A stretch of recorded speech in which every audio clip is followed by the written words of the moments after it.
way we grow and produce food is ever-changing, shaped by consumers and the climate in which we live and farm. Research at all points of our food system is essential for continuously improving food's journey from farm to table.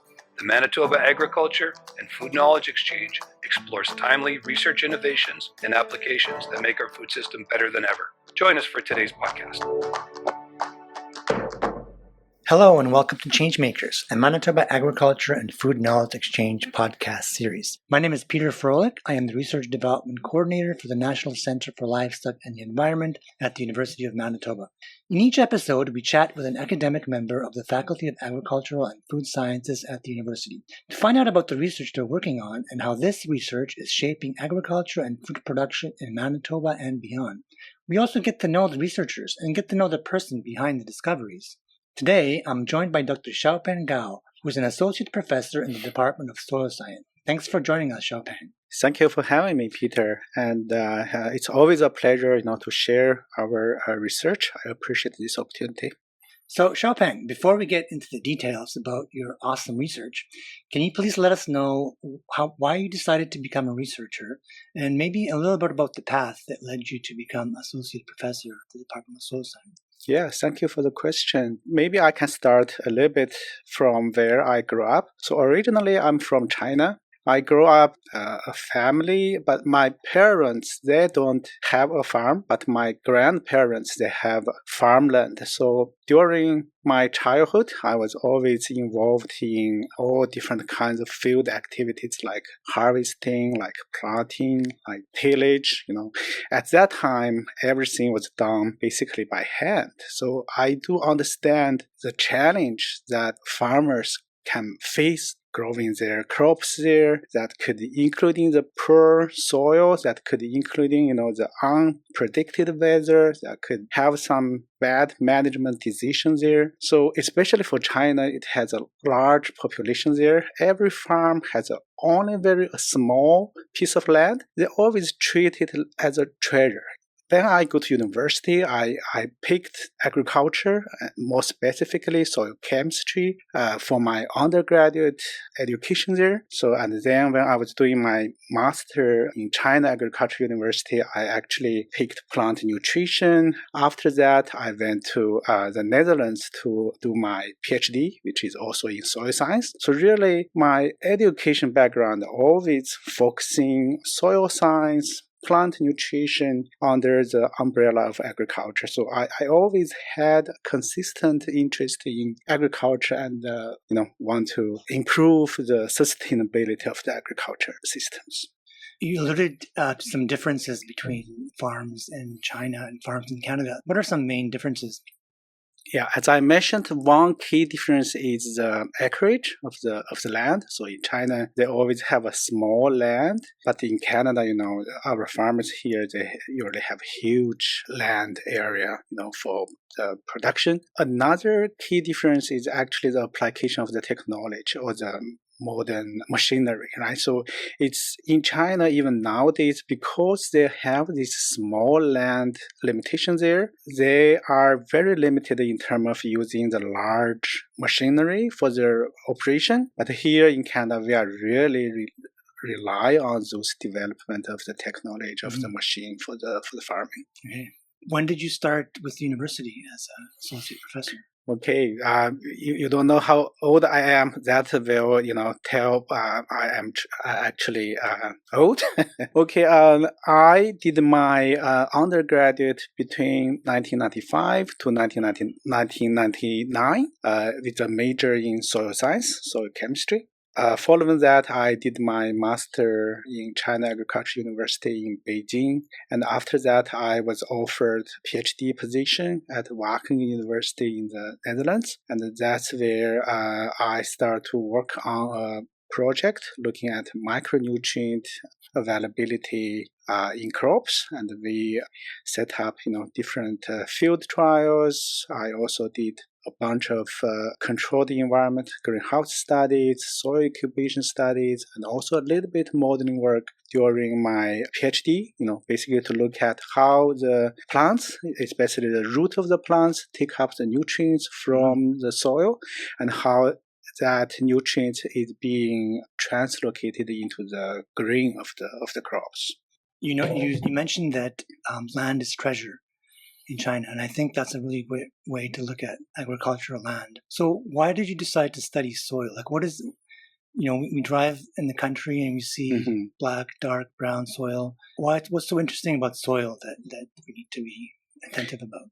I think, as everyone said, soil is not only the dirt, right? So when we look at the agriculture production, soil is just the base stone for the production system, right? So it interests me in terms of the soil science because it's life, actually. The soil, it contains a lot of things out of your imagine, actually. So it's a lot of complicated interactions between the different physical, chemical, and also the biological components of the soil. It contains all different sizes of the microbials in the soil, from the tiny bacteria, fungi, to a larger size of even some animals like mice, right? They all live all a part of their life in the soil and interact with the different components of the soil. And then that affects not only the crop production, but also the livestock production. Basically, that's where we get our food from. So that's where I start to grow my interest in the soil, focus the soil science from my undergraduate to my graduate study. And even right now, after I have this academic position at university, I still teach soil, I research soil that go together with my life. So it seems that if we don't take care of the soil, or if we don't understand what's happening in the soil, then that has an effect on crop production, right? That's correct. So to understand the crop production system, to know how much the soil can produce sufficient enough food to support the growing population, as you have to understand what's being happening in the soil, what soil is providing. I have a specific research interest in terms of looking at the nutrients. So you have to understand how much plant available nutrients are in the soil, which is very much different from the total amount of the soil. It's being affected by the texture of the soil, by the type of the soil, by the pH of the soil, you name it. It's a lot of factors that can influence the plant availability, nutrients, in terms of the nutrients, and also that basically affects how much food you can grow from that soil. That's a really important concept, is yield. So you talked about nutrients in the soil. Which nutrients does your work focus on? Okay, I worked with different nutrients. I have some work looking at nitrogen. So nitrogen is the most limiting mineral nutrients for the plants. So basically, across all parts of the world, nitrogen fertilizer is being needed to grow the plants, right? What I do there is to look at how we can improve the soil fertility management in terms of improving the nitrogen use efficiency, but at the same time to mitigate its loss to the environment.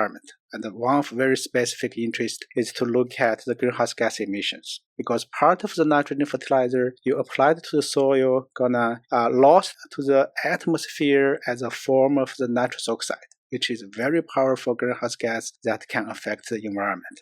And other than nitrogen, I also work with other nutrients such as phosphorus and also the micronutrients. In terms of the micronutrients, my main interests are focusing on two nutrients, zinc and iron. And why is that? Is because zinc and iron, they are two micronutrients that mostly related to the human health. So across the world, there is over 2 billion people are actually potentially sufficient in terms of iron and zinc. So that is a big number, and we call it hidden hunger. So that's very much related to the human health. And one term we use in my research is called biofortification. So that refers to how you can improve the bioavailability of the micronutrients, especially iron and zinc, through agriculture practices or the approaches, such as you can try to improve their concentration and bioavailability through plant breeding, or you can try to improve that through traditional agriculture practice like fertilization, crop rotation, like organic farming. So there's how to enhance their concentration in the edible parts of the plants. It's a main research interest of mine. I do have a few projects looking at that in this aspect. Okay, so zinc and iron, so they're both important in human health. Do we not have enough zinc in our crops now? Like, it seems maybe that sort of increasing yield has an effect on zinc amounts in crop. Is that correct? Very good question. So the zinc and iron, so they are defined as micronutrients, so which means the plant in general, they need a relatively small amount for their growth. Because, okay, I just use the Canadian prairie soil as an example here. In our soil here, our soil generally has high organic matter. It means our soil are generally fertile, and they, in general, they are not deficient in terms of micronutrients such as iron and zinc. So we have done in our department, many researchers have done some previous works looking at how that affects the plant productivity. Depending on the crop species, we don't see much impact in terms of the crop yield.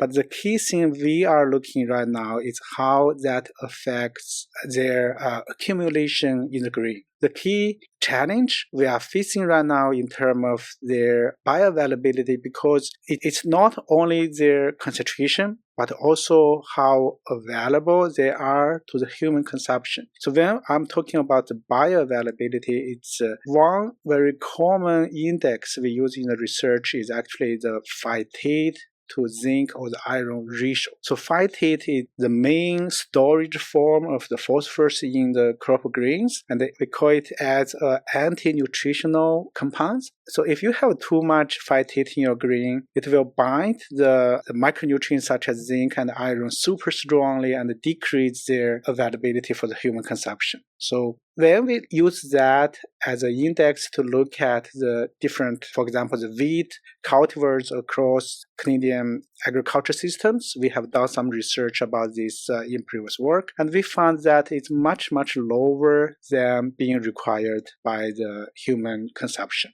Of course, you can get zinc from some animal protein-based food like the fish. They are in general contains more micronutrients. But the problem with crop production is that about 70 or 75% of our wheat grain, for example, is actually being transported to other parts of the world. And for many parts of the world, especially for those developing countries whose main calorie intake is based on the major foods, so how to improve the micronutrient bioavailability is a strategy, not only for Canadian, but also, for people around the world. In your work, you're trying to increase the bioavailability of zinc in crop. What happens if we don't have enough zinc in our diet? In terms of its impact on the human health, and it's so the zinc it's an essential nutrient for human, and if you don't have sufficient zinc there, you may have the disease, especially in the young kids. If they don't have enough zinc and their growth is being affected, and they can be developing the different type of the disease, can affect metabolisms and also the function of your body, because both zinc and iron, they are a key component for basically all enzymes that are involved in the metabolism of the human body. So it's very important in our health. So now we know that the benefits are for humans, but what about farmers? Like, what about producers? What is the benefit of increasing ability for producers? I mentioned that our soil are in general fertile in terms of providing the micronutrients, but still we have some high pH soil here. We have some soil that contains high level of the bicarbonate. For those soils, they can still experience zinc deficiency, especially when you grow some sensitive crops like the corn, and that's where you may have zinc deficiency that can decrease your productivity. But other than that, another fact about the zinc And also iron is, of course, like I said before, it's being related to the nutritional quality of the crop. So right now, not like the protein, which is considered as a premium for the farmers. So if they can green high protein, for example, the spring wheat, that's where they get higher economic return, right? Somehow related to their financial income. But right now, the micronutrient concentration or the bioavailability, they are not considered as a premium, but we do think it should be there in terms of the nutritional quality in the future to produce the value added grain other than just looking at the protein itself. To summarize, what are the main methods to increase the bioavailability of zinc in crops? My lab is doing different type of the research in this aspect. I just give you a few examples here. I, a graduate student who is looking at how organic farming affect the micronutrient bioavailability. We are working together with Dr. Martin Enz from Plant Science using Greenlee long-term crop rotation study. So this study site has been established for over 35 years already. We have collected the historic green samples, including wheat, and we have a new SCAL project looking at the flaxseed as well. But what we did there, we collected the historic green samples from this study site, and then we analyze how concentration of the micronutrients and also the phytate, as I mentioned before. So basically looking at the bioavailability of the micronutrients, how they are being affected by organic farming versus conventional farming, how they are affected by the different crop rotations, in terms of whether it is a continuous annual crop versus where you incorporate some perennial crops like alfalfa into your crop rotation systems. So what we basically found is that when you have organic farming, especially if you in combination with diverse crop rotation system, you can almost double the zinc and iron bioavailability using those strategies. So of course there are some challenge in terms of the organic farming, how we can further improve productivity in terms of crop yield, because we do have a limitation about the phosphorus in this organic farming. But if you look at the micronutrient bioavailability there, the organic farming is a very processing strategy to enhance their bioavailability. And I also have another student looking at how the different fertilizer strategy. So we are looking at different forms of the fertilizer, including zinc sulfate. Okay, so which is product that contains zinc and also sulfur and also the phosphorus in its composition there. And we basically looking at how we apply the different source of fertilizer and also at a different location, whether you apply it as a band or you apply it together in the furrow when you do the planting, and how those different practices affect zinc uptake by the plants, affect its accumulation in the crop grain. And one of my students is working on this project. We have done 2-year field trial at 2 different locations in southern Manitoba, and the student is just working on the data analysis at this point, writing up the thesis, and we are have more information from this aspect. At the end of your research, would there be best management practices that producers and farmers could potentially adopt? One of the key purpose or the goals of our study is to generate or develop some BMPs that the farmer can directly use. I give you a lot of examples about the micronutrients, but I also do some works about the nitrogen in terms of the greenhouse gas emissions. So I worked with Dr. Merit Newton from our department in terms of looking at how the 4R impact agronomic and also environmental impacts of the nutrient management. So what we found there is that, I just tell you a key finding from across many years, many sites, and also one of my students doing some meta-analysis for this region. And what we found there is that if you can use the enhanced efficiency nitrogen fertilizer, such as the Super U, which actually incorporate nitrification inhibitor and also a urease inhibitor into the products, slow down the nitrogen transformation in the soil. Okay, so by using this product, we found that it can effectively improve the fertilizer nitrogen usage efficiency. And at the same time, it can reduce the nitrous oxide emission by 30%. And we also find this product is more effective when you have a situation like warm and wet early season, because that's where the nitrogen is more likely to be lost to the environment under the wet and warm conditions there. Just based on our research, we have developed some fact sheets, to introduce this technique that the farmers can directly use for their practice, not only to enhance the fertilizer efficiency, to improve their productivity and economic return, but also that can reduce the negative impact on the environment. You just answered my last question, is what's the effect on the environment, and of course the farmer benefits because they can now use less fertilizer, right? Can you just elaborate on the 4R? It's a technique, right? 4R? So the 4R nutrient, called the nutrient stewardship, actually refers to apply the right rate of the fertilizer at the right place, using the right source at the right time. So that's where we explain the 4R. So in terms of when, where, how, and how much you apply the fertilizer to in terms of its efficiency. And how commonly is this technique used by producers?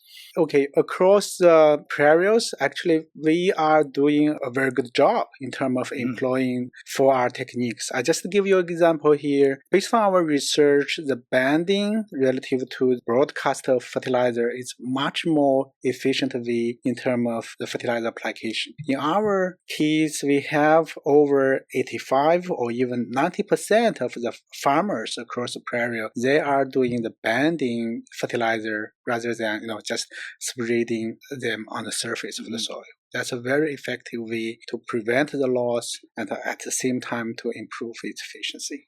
Well, we've heard a lot about your work, and I think it's amazing to me how your work affects human health, and it affects producers, and it affects yields, and it affects how much money that producers will make. So really incredible work. Now, out of all these incredible findings, what is the one finding that sort of sticks out in your mind?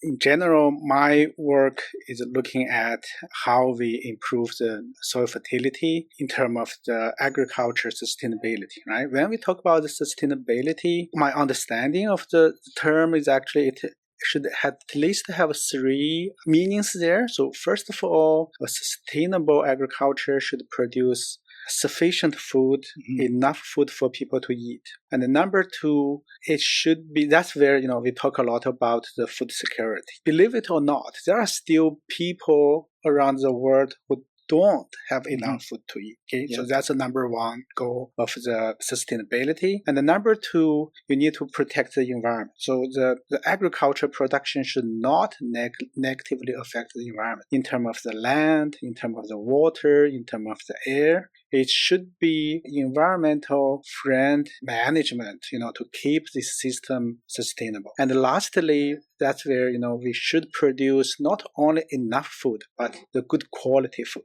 So that's where we talk about the nutritional quality, and also that's where we talk about the disease.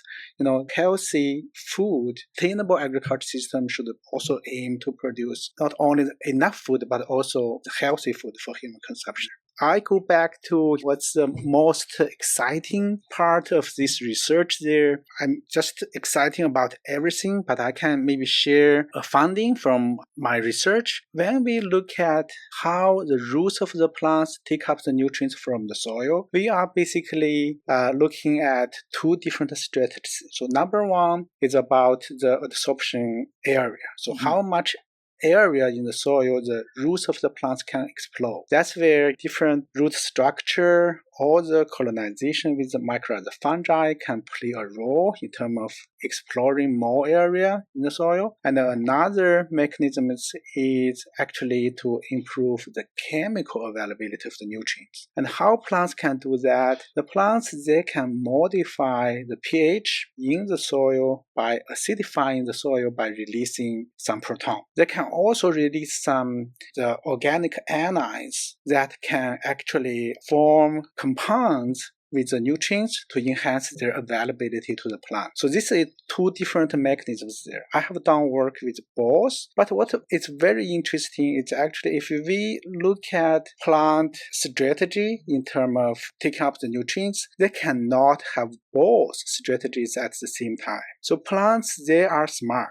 So when they take the carbon from the atmosphere, through the photosynthesis, when they invest their carbon to take up the nutrients from the soil, they either put the energy on developing more root systems or developing more colonization or the network with the mycorrhizas to explore more area, or they develop these mechanisms by releasing the organic acids, for example, to mobilize the nutrients from the soil. But they cannot have both strategies at the same time. This is very important because if you think this from a breeding perspective, you should either focus on one of the two strategies, but it's very hard for a breeder to combine the two strategies together on the same plant cultivar. I find it very interesting when I do this research in this, called it the interactions between the root and the soil.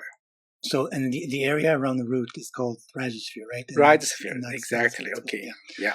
So after you've done your research, this project, what are the next steps? What do you see happening in 10 years with this kind of research? One thing my group is very interested in to do in the future is to look at the impact of climate change. Okay, maybe I should use a different word, not climate change, but rapid climate change. Like what we see nowadays about the wildfire in Manitoba here, those rapid climate change, they're going to have impact, not only the crop production, but also the livestock production. But my main interest is to look at how those climate change going to affect nutritional quality of the crops. Very much related to my research about the micronutrients with iron and zinc.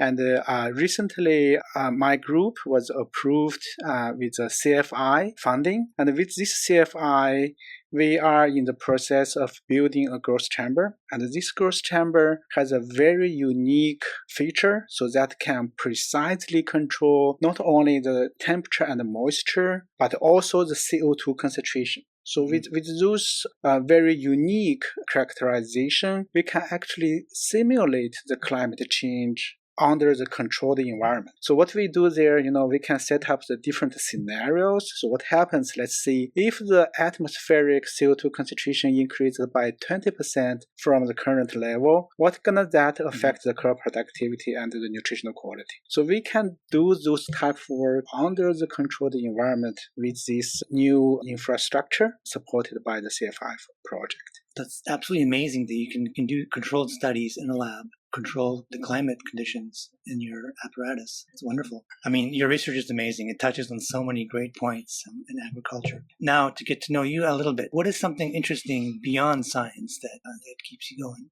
One thing I want to share, I have two kids. My daughter is 10 years, Emily, and my son is 8 years, Jasper. But my son recently, I enjoy, the family time. But recently, my son, Jasper, is learning how to play chess, and he's very much into it. I don't know much chess before, but we start to play together a lot. And myself also start to, to learn chess together with my son. And we are having a lot of fun. Interesting to see how kids, they think, they make the move, and they start to increasingly start to understand the rules of the chess. It is a complicated game, but I like to see how my kids develop the strategies, the static, to play the game. I enjoy those moments.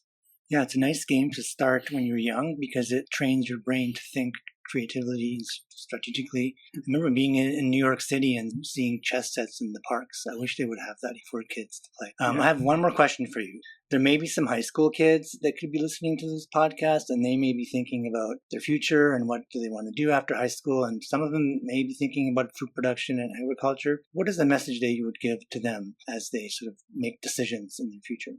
I think my suggestion there is if you ever wonder what the food, your daily food you eat on your plate is being produced, no matter plant-based or animal-based there, if you ever wonder how the soil is more than just a dirt in terms of how it is life. And also, if you like any outdoor activities, agriculture is the right path for you to go. And Manitoba, it is a great place to learn agriculture because we are very much agriculture-based province. That's a very significant component professional economy. Basically, it's a base for Manitoba. Essentially, you pretty much will always have a job if you go into agriculture.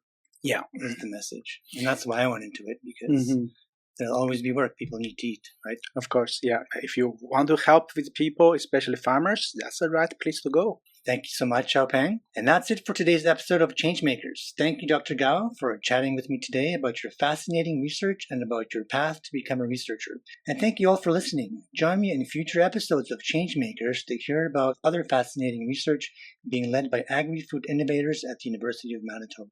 Thank you for having me.